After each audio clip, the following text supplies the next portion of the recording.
So this is the concept of transtopianism. Okay, you can read this on your own here.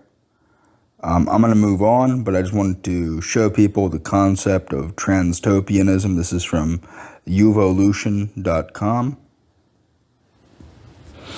So these are the principles of transtopianism, okay? So you might not agree with all of these, but let's see here. So you have truth.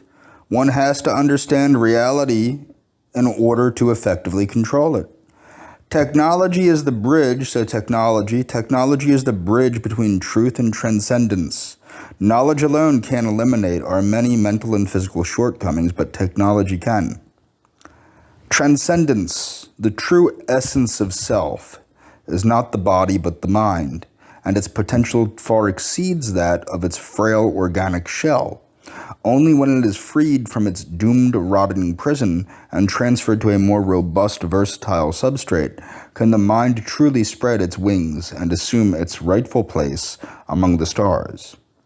Pragmatic morality, ethics, and morals serve, or at least not stand in the way of boundless self-actualization. So your morality should not stand in the way of your self-actualization. Intelligent hedonism. This is similar to the concept of rational indulgence, okay, which would be, so rational religion. Though potentially useful and empowering, more often than not, religion is a force dramatically opposed to one's freedom, well-being, and even survival. Its fanciful lies, rigid dogmas, and insidious guilt trips enslave and atrophy the mind, stimulate self-destructive behavior, and hamper vital technological progress. Singularitarianism, which is when we will merge with technology. Social individualism. Technological transcendence is a grand and ambitious goal, and in many ways represents the very pinnacle of individualism and personal empowerment. Preservation of the dead. Now, this is the one I disagree with here, which is non-procreation. I don't agree with that. Dynamic pessimism, mimetic evolution. If you read The Selfish Gene, the last chapter deals with mimetics. I strongly recommend people read The Selfish Gene. It's a great work in my opinion, in sociology. Moving forward. So people have worked at creating utopian societies in the past, such as the Oneida community. It was a perfectionist religious communal society founded by John Humphrey Noyes. Structure. Even though the community only reached a maximum population of about 300, it had a complex bureaucracy of 27 standing on the committee and 48 administrative sections. Complex marriage. The Oneida community strongly believed in a system of free love. You can go on and on and on and on and on. Male continence. The Oneida community enacted a system of male continence, or coitus resurfatus, to control reproduction within it. Stirpicular, whatever.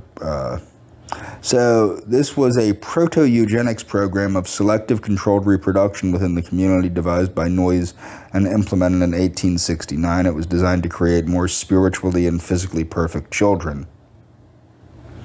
Role of women. Oneida embodied one of the most radical and institutional efforts to change women's roles and improve female status in the 19th century. Okay, legacy.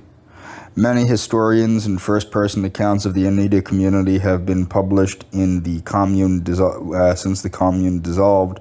Among those are the Oneida Community and Autobiography, 1851 to 1876, and Oneida Community, The Breakup, 1876 to 1881, both by Constance Noyes. Oneida Community Mansion House. The Oneida Community Mansion House was listed as a National Historic Landmark in 1965. The Hutterites. The Hutterites are an Anabaptist sect. They are a communal ethno-religious branch of Anabaptists who, like the Amish and Mennonites, trace their roots to the radical Reformation of the early 16th century and have formed intentional communities. Okay, history. Anabaptists. The Anabaptist movement from which the Hutterites emerged started in groups that formed after the early Reformation in Switzerland. These new groups were part of the Radical Reformation. Tyrol. Anabaptism appears to have come from Tyrol through the labors of George Blaurock. The Geismar uprising set the stage by producing a hope for social justice in a way that was similar to the German Peasants' War. Before Anabaptism proper was introduced to the South Tyrol, Protestant ideas have been propagated in the region by men such as Hans Vischer, a former Dominican.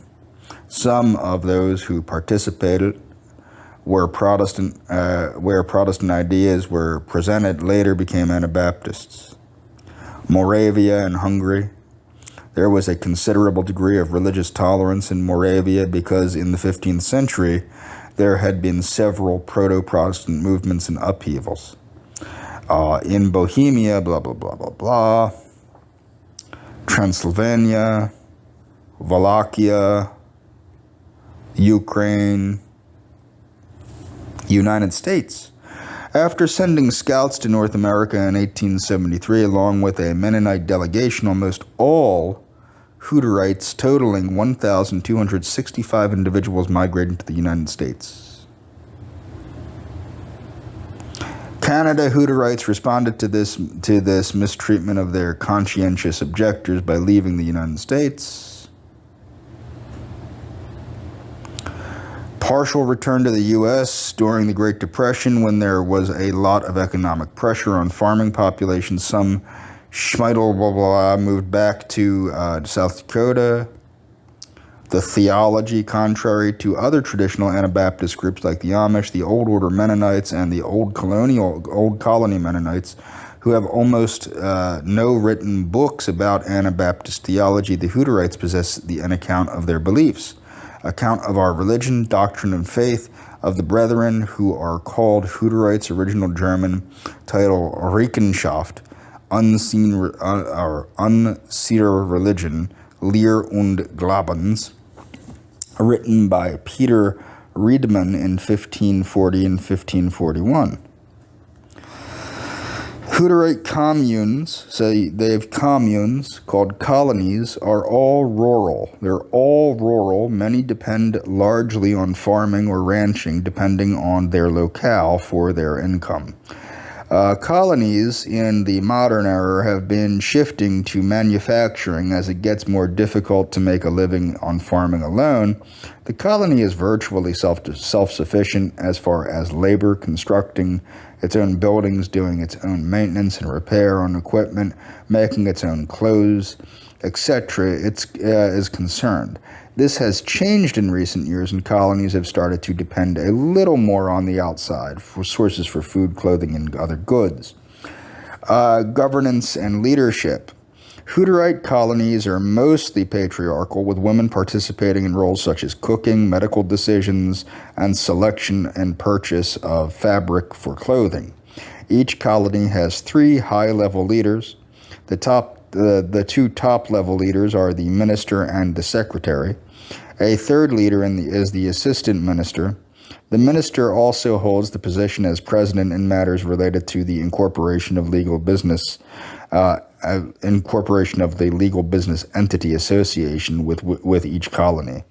The secretary is widely referred to as the colony manager. The secretary's wife sometimes holds a title of Schneider, from German tailor, and thus she is in charge of clothes. Beyond these top-level leadership positions, there will also be the hog boss, dairy boss, and so on. The minister secretary and all boss positions are selected positions. Community ownership. Hutterites practice a near total community of goods. All property is owned by the colony, and provisions for individual members and their families come from the common resources. This practice is based largely on Hutterite interpretation of passages in chapters 2, 4, and 5 of Acts, which speak of believers having all things in common. Daughter colonies. Each colony may consist of about 10 to 20 families with a population of 60 to 250. When the colony's population grows near the upper limit and its leadership determines that branching off is economically and spiritually necessary, they locate purchased land and build a daughter colony. Agriculture and manufacturing. Hutterite colonies often own large tracts of land, and since they function as a collective unit, they can make or afford higher quality equipment than if they were working alone. Some also run industrial hog, dairy, turkey, chicken, and egg production operations. An increasing number of Hutterite colonies are again venturing into the manufacturing sector, a change that is reminiscent of the early period of Hutterite life in Europe. Before Hutterites emigrated to North America, they relied on manufacturing to sustain their communities. Use of technology. Hutterites do not shun modern technology, but may limit some uses of it. Many attempt to remove themselves from the outside world. Television sets, and in some cases, the internet are banned. And up until recently, many of the Leherlut and Dariuslut Alberta colonies still had only one central telephone. The Schmeidelut, however, made this transition earlier, where each household had a phone along with a central telephone for the colony business operation. Today, Hutterites widely use telephones for both business and social purposes. Education. Hutterite children get their education in a schoolhouse at the colony. According to an educational agreement with the province or state, the school is typically run by a hired outside teacher who teaches the basics, including English. In some Schmiedelut schools, teachers are chosen from the colony. The German education of colony children is the responsibility of the assistant minister at some colonies, but most colonies elect a German teacher who, in most cases, also takes care of the colony garden. His job entails training the German language studies, Bible teaching, and scripture memorization. The German teacher cooperates with the outside teacher with regard to scheduling and planning. Some Hutterite colonies are allowed to send their children to public school as the parents see fit, but in some cases it is customary to remove them from school entirely in 8th grade or at the age of 15. However, many colonies offer them a full grade 12 diploma and in some cases a university degree. Public school in these instances is seen as a luxury, and children are sometimes made to miss days of school in favor of duties at the colony. In a few cases, allowing a child to continue attending school past this limit can result in punishment of the parents, including shunning and removal from the church. Major branches. There are 3 major branches of the Hutterites. There's the Schmiedelut, the Dariuslut, and the Leherlut. Though all 3 Lut are Hutterites, there are some distinctive differences. There are 2 other related groups, the Arnoldlut, also referred to as Brunderhof communities, or currently Church Communities International, is a group of more recent origin, which prior to 1990 were accepted by the Dariuslut and Leherlut groups as part of the Hutterite community. The Schmiedelut were divided over the issue. One group is called the Oilers because of an issue over an oil well. The other is the Prairielut Hutterites that lived in separate households rather than in colonies after settling on the American prairies. At the time of immigration, the Prairielut amounted to around 2/3 of the Hutterite immigrants. Most of the Prairie Lut eventually united with the Mennonites. Since 1992, the Shmidalut, until that point, the largest of the three Lut, have been divided into Group 1, Group 2 factions over controversies. Alberta Hutterites initially won the right not to have their photographs taken for driver's licenses. Clothing, in contrast to the uniformly plain look of the Amish, the Old Order Mennonites, Hutterite clothing can be vividly colored, especially on children, although many Hutterites do wear plain dress. Dialect, just like the Amish and Old Order Mennonites, they use Pennsylvania Dutch.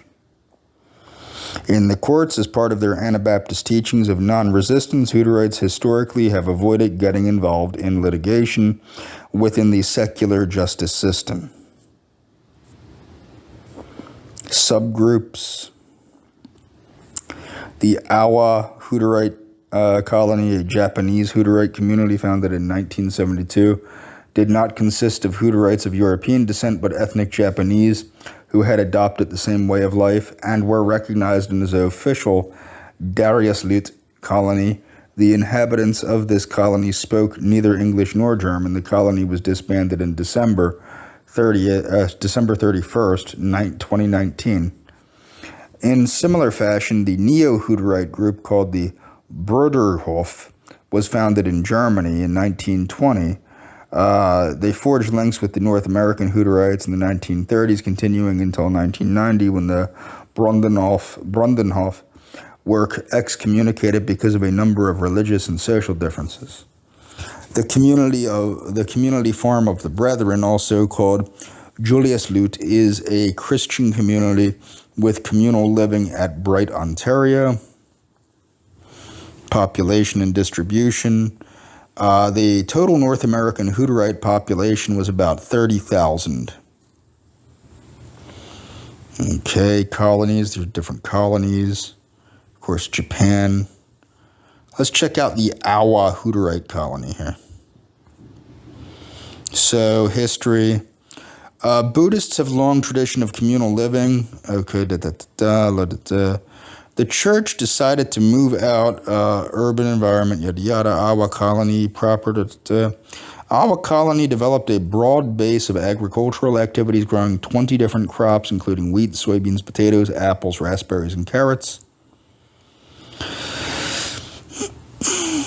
Doctrine. In the early days, there was greater adherence to the conservative Darius Lut doctrine, with colonists living an austere life. This was often learned firsthand, as many founding Awa members lived for extended periods in Hutterite colonies in North America, including Wilson County. This caused some friction with member Katizum Tamura, pushing for more modernistic approach to life against the inclinations of the conservative First Minister, Reverend Azeki. This eventually led to Tamara and his family leaving the colony with his wife and 3 children. Despite this, by 2009, less strict lifestyle had steadily been adopted. Okay. In some areas, however, the Awa colony's lifestyle significantly deviated even from the most liberal trends of some North American Hutterite colonies. For example, public access to television and DVD player for all members, church services being held only once a week instead of once a day, and sending children to a local school instead of educating them on the colony, which has been described as the greatest difference between Awa colony and the North American colonies. Okay, so moving forward. So white Juchi when? White Juchi now. This is about the Mormon self-reliance. Okay, this is, okay, so let's see here. Are you a leader or a specialist? You can read this on your own, but it's important to learn about the concept of self-reliance as it pertains to Mormonism. What was the Mormon War? Well, the Missouri Mormon War was a conflict between Mormons and non-Mormons in Missouri. The United States literally declared war on Mormons. Okay, you can read this on your own if you want to learn more about it. What are Mormon pioneers? The Mormon pioneers were members of the Church of Jesus Christ of Latter-day Saints, also known as the LDS. The journey was taken by about 70,000 people, beginning with advance parties sent out, blah, blah, blah, blah, blah. Background of the migration. Members of the LDS Church frequently had conflicts. A vanguard company, Young organized a vanguard company to break the trail west to the Rocky Mountains, gather information about trail conditions, including So essentially what happened is the Mormons were not welcome in the United States, so they went and they created their own area. Some Mormons went all the way to Mexico and other parts of Latin America and founded their own communities. Okay, so this is Academy Juarez, part of the Mormon community of Colonia Juarez. The towns making up the colonies were situated in the Mexican states of Chihuahua and Sonora. Latter-day Saint colonies. In the early 1870, Brigham Young, president of the LDS Church, called for a mission to Mexico. In 1875, settlers set up with the dual purpose of proselytizing and finding prospective locations. See, the other thing is, Mormons also preach to Native Americans, which there's no shortage of in Mexico. And the reason why is because they believe that the Native Americans are the original Israelites, or something like that. I'm sure some Mormon is going to complain in my comments section. Okay, so end of the new plural marriages. In September 1890, the president of LDS Church issued the manifesto, which advised ending new plural marriages in the United States, although the practice was permitted to be continued in colonies of Mexico and Canada. Oh wait, what's this about the second manifesto? Let's see here.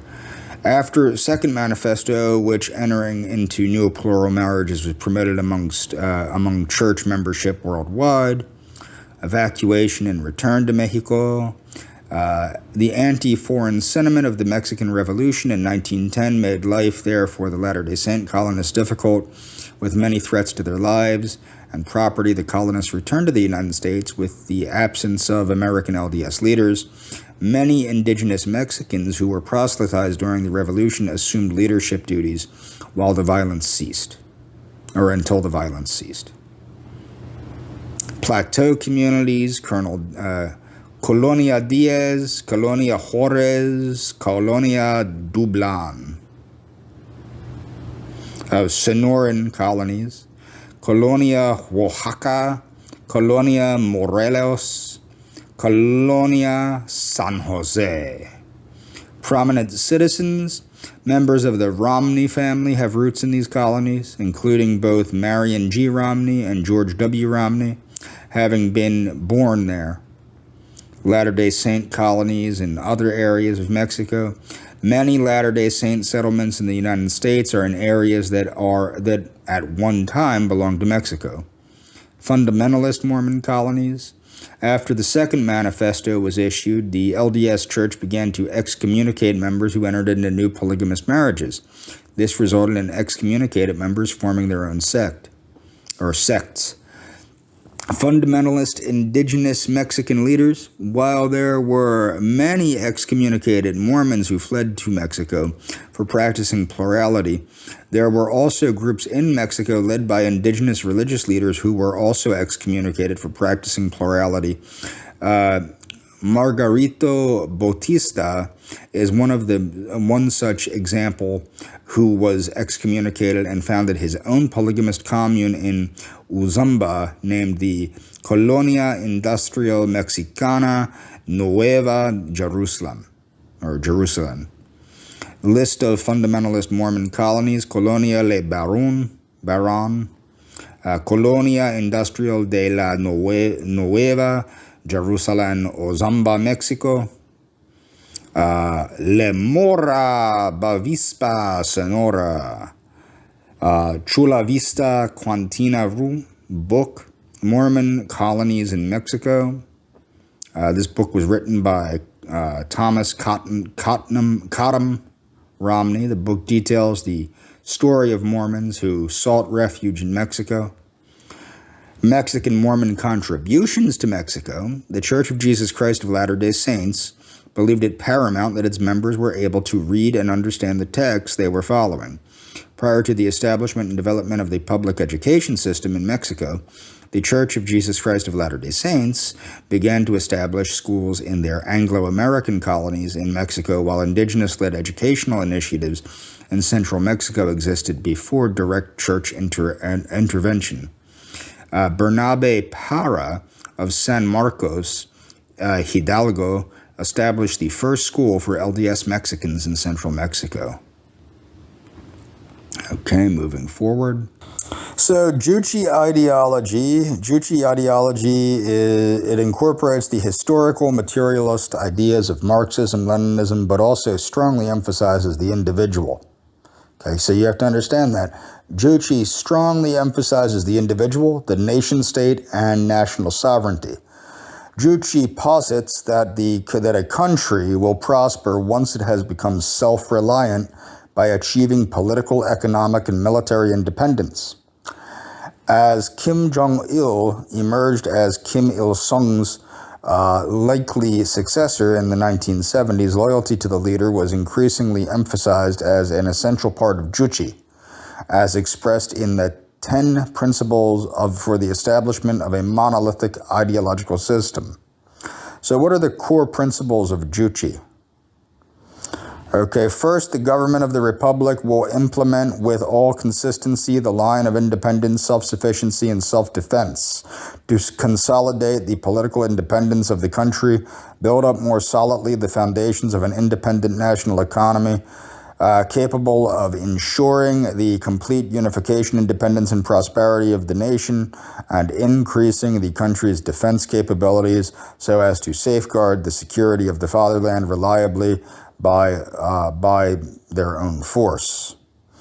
Political independence is a core principle of Juche. Juche stresses equality and mutual respect among nations.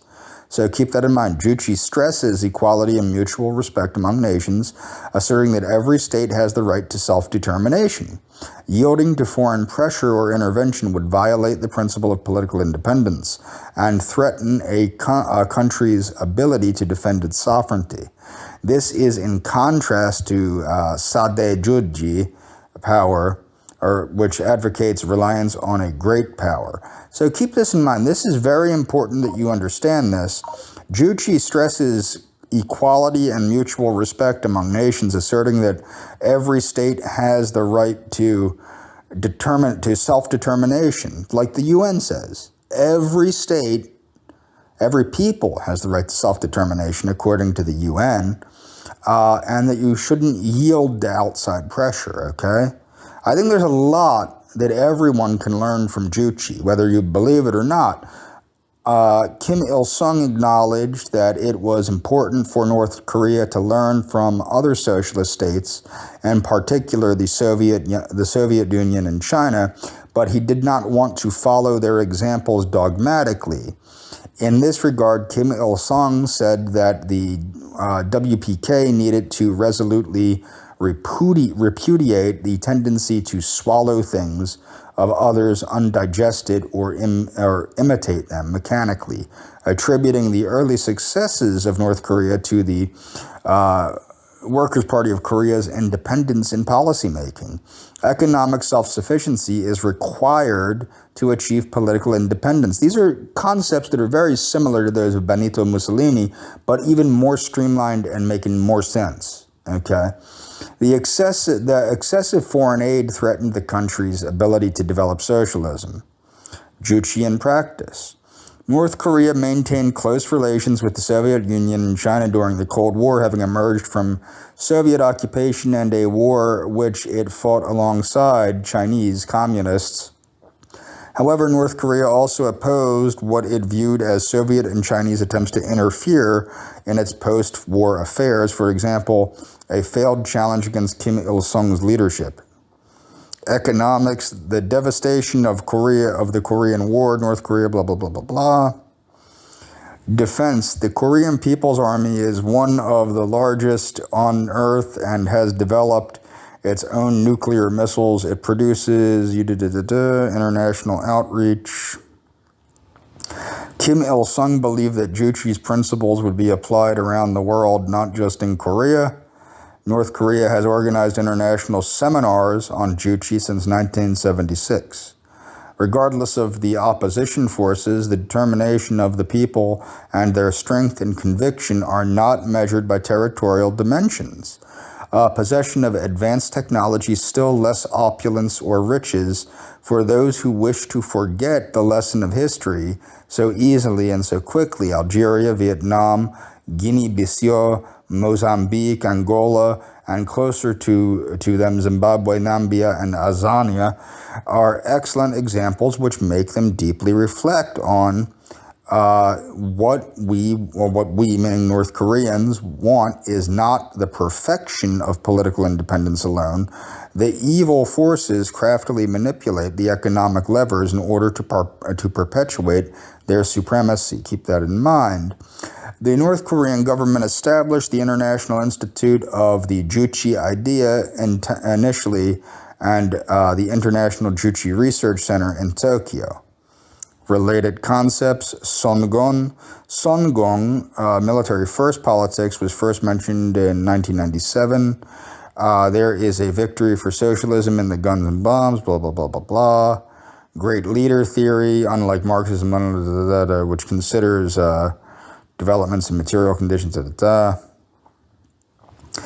Kim Il-sungism and Kim Jong-ilism. Kim Il-sungism and the 10 principles for the establishment of a monolithic ideological system were formally introduced by Kim Jong-il in 1974.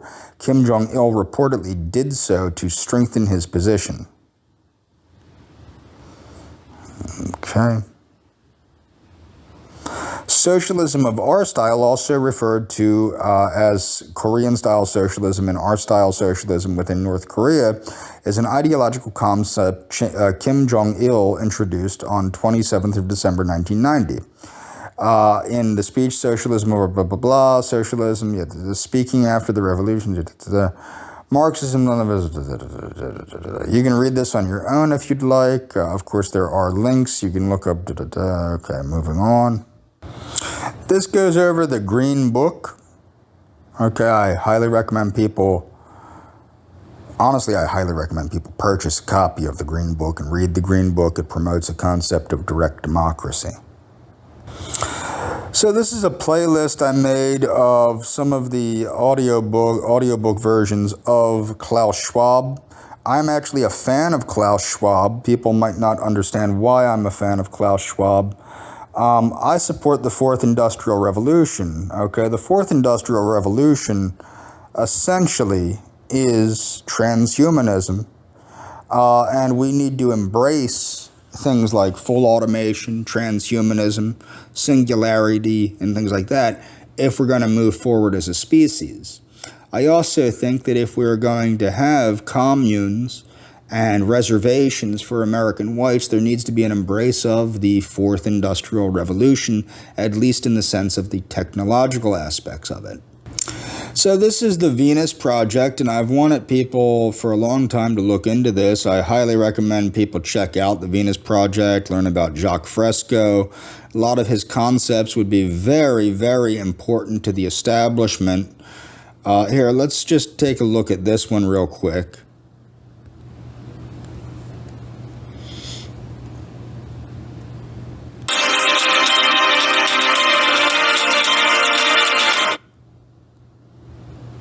If an island like Haiti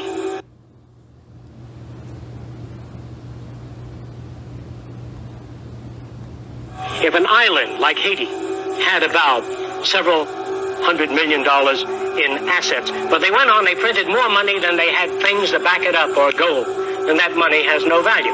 If a little island, say like St. Croix, printed lots of money and just came to the United States to try to buy things, they ran their printing presses night and day, the money is not that. That's why it doesn't happen. So he's going to explain the value of stuff, material stuff, over money. So let's watch this again. Anything. Your whole banking system. If an island like Haiti had about several $100 million in assets. But they went on, they printed more money than they had things to back it up or gold. And that money has no value.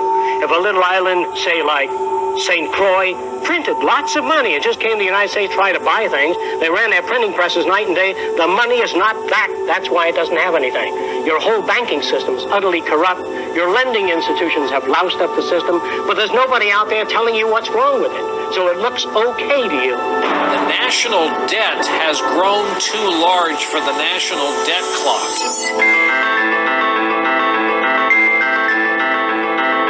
None of the world's economic systems have eliminated our most dire problems. All social arrangements to date have remained plagued with war, poverty, crime, racism, elitism, and most of all, scarcity. So there's no way of making this system just. We have to make a system that assures human rights. You know, when everybody has free access to goods and services, you don't have to fight for women's rights or black rights. It's an automatic in a society that's set up that way. Today we have highly advanced technologies, but our social and economic system has not kept up with our technological capabilities, which could otherwise easily create a world of abundance for all people, free of servitude and debt. This system will keep installing more and more automation, cutting down on the purchasing power of the majority of people. It's not China taking our jobs away. It's not India taking our jobs away. The machine has beaten the man. There will come a time, it's called the Gaussian curve, where employment is that, production is this, and purchasing power is that. The system stops. Our problems and their solutions are technical, not political. Most problems can be solved when technology and the methods of science are used with human and environmental concern to serve all people rather than a select few. It'll all be based on a form of dynamic equilibrium. That means operating everything at the highest potential without environmental neglect. When we unleash science and technology directly into the social system without the restrictions of the marketplace, finances, or patents, we could achieve a very high standard of living within a very short period of time. Let's watch this again. The know-how, the technology. If an island like Haiti had about several $100 million in assets, but they went on, they printed more money than they had things to back it up or gold, and that money has no value. If a little island, say like St. Croix, printed lots of money and just came to the United States to try to buy things, they ran their printing presses night and day, the money is not that. That's why it doesn't have anything. Your whole banking system is utterly corrupt. Your lending institutions have loused up the system, but there's nobody out there telling you what's wrong with it. So it looks okay to you. The national debt has grown too large for the national debt clock.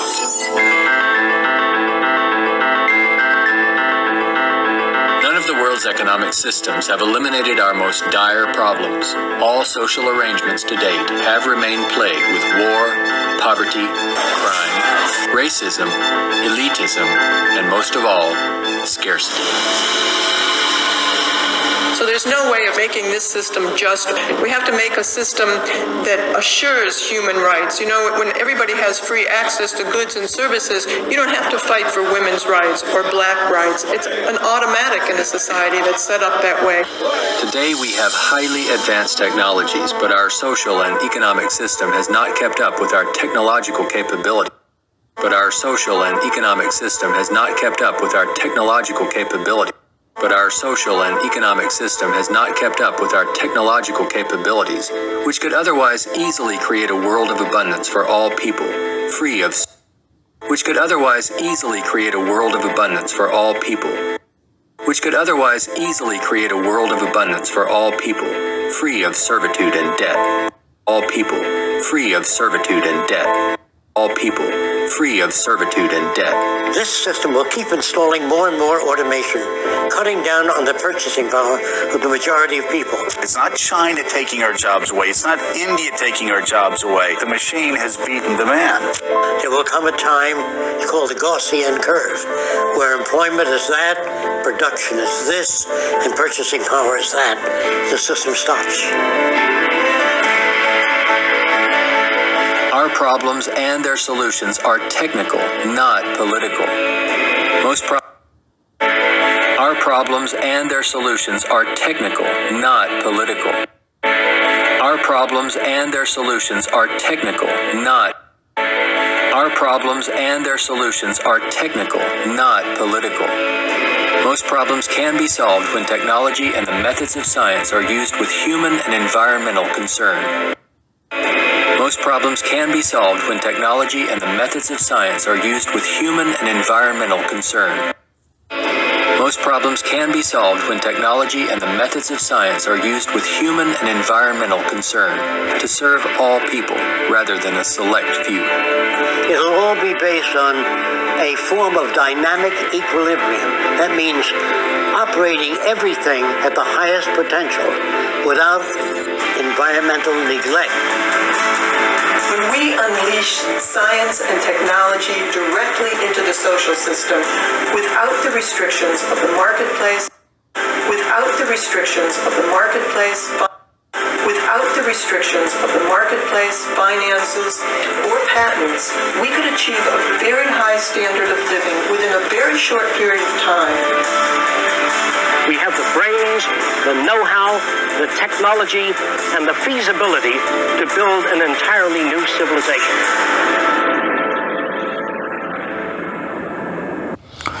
In my next video, I'm going to start talking about vertical farming and what vertical farming is and the concept of food security. Okay?